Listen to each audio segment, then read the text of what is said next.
Ronaldinho appears today not as a competitor, but as a host. There was a time when stadium lights meant confrontation. Two teams entered, one would leave victorious, and every touch of the ball carried the tension of competition.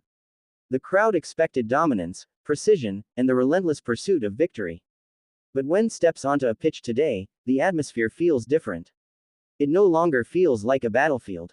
It feels like an invitation. He does not arrive as a competitor trying to defeat opponents. He appears as a host, welcoming players, fans, and even the game itself into a shared celebration. The shift is subtle yet profound. Football, in his presence, becomes less about winning and more about belonging. And that transformation tells us something extraordinary about how influence in sport can evolve. From arena to gathering place. In his competitive years, Ronaldinho transformed stadiums into theaters of surprise. Every match carried the suspense of not knowing what he might attempt next. But today, when he participates in exhibitions, youth events, or global showcases, the suspense is replaced by warmth. He is not there to conquer. He is there to connect. The pitch becomes less like an arena and more like a gathering place, a space where generations, cultures, and skill levels meet under a shared love for the game. This is the essence of a host, someone who creates an environment where others feel welcome to participate. The rare evolution of an athlete's presence. Most athletes leave competition behind and fade into commentary, management, or quiet retirement. Their identity remains tied to past achievements. Ronaldinho's identity has shifted forward instead of backward. He doesn't carry the weight of proving himself anymore. Without that burden, his presence feels open, generous, almost conversational. When he plays now, he interacts, encouraging younger players, applauding moments of creativity, turning matches into dialogues rather than duels. He facilitates experiences rather than controlling them. That is what hosts do. Football is a shared table. Imagine football as a table. During competition, players fight for space at it. They defend territory, guard advantages, and measure success by who leaves satisfied. But when Ronaldinho appears in today's football settings, he seems to extend the table rather than defend a seat. He invites others to sit, to try, to express themselves without fear of failure. Young players often look less nervous in his presence. Fans feel closer, not separated by the invisible barrier that usually surrounds greatness. He reduces distance between professional and amateur, legend and learner, spectacle and participation. The power of atmosphere over outcome. A competitor changes results. A host changes atmosphere. Atmosphere is harder to quantify, but it can shape experiences more deeply than any scoreboard. When Ronaldinho participates in modern football events, attention shifts from who won to what did we witness together. People remember laughter, improvisation, shared applause. The emotional tone of the game becomes collaborative rather than adversarial. That atmosphere reflects football's earliest forms, informal matches played for enjoyment long before organized leagues existed. In a sense, he is reintroducing football to its own roots. Creating space for creativity again. Modern football can be intensely structured, driven by analysis, preparation, and measurable efficiency. These advances have elevated performance, but they can also narrow expression.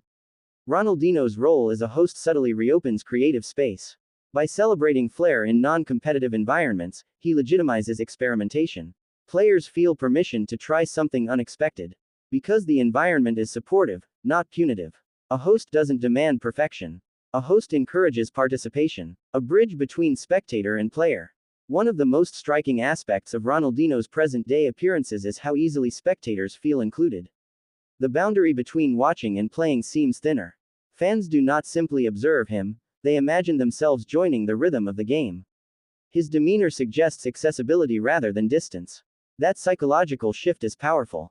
It reminds audiences that football is not reserved for elites. It is something anyone can approach, learn, and enjoy. Hosting, at its core, is about making others feel that they belong in the space. The smile that signals welcome. During his competitive peak, Ronaldinho's smile was seen as joy within performance. Today, it functions differently. It feels like a greeting, a reassurance that the game is not an examination but an experience. That smile disarms the seriousness often associated with professional sport and replaces it with openness. In cultural terms, it acts almost like a universal gesture of hospitality, recognizable across languages and nations. Why this role matters in modern sport. As football expands globally, It faces a paradox. It becomes more popular yet sometimes more distant from everyday players. Commercialization, elite systems, and intense pressure can create a sense that the professional game belongs to a different world. Figures who act as hosts help close that gap. Ronaldinho's presence reminds communities that football is still theirs, still playable in streets, schools, and open spaces. He embodies continuity between grassroots joy and global spectacle. Without voices like his, the sport risks becoming admired but not felt. Hosting the next generation. Young players encountering Ronaldinho today meet not a rival, but a guide. He demonstrates through action rather than instruction that football can remain expressive even as it becomes more competitive. He models an attitude: play first, measure later. That philosophy encourages confidence, resilience, and curiosity, qualities essential not just for athletes but for personal growth beyond sport.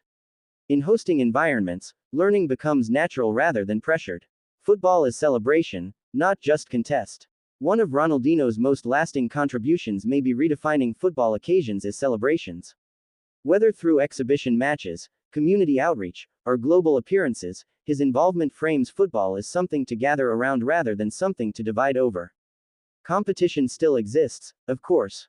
But the emphasis shifts from defeating others to enjoying the shared language of the ball. A host doesn't erase rivalry. He ensures that rivalry never overshadows connection. The subtle legacy of presence. Legacy is often discussed in terms of records or championships.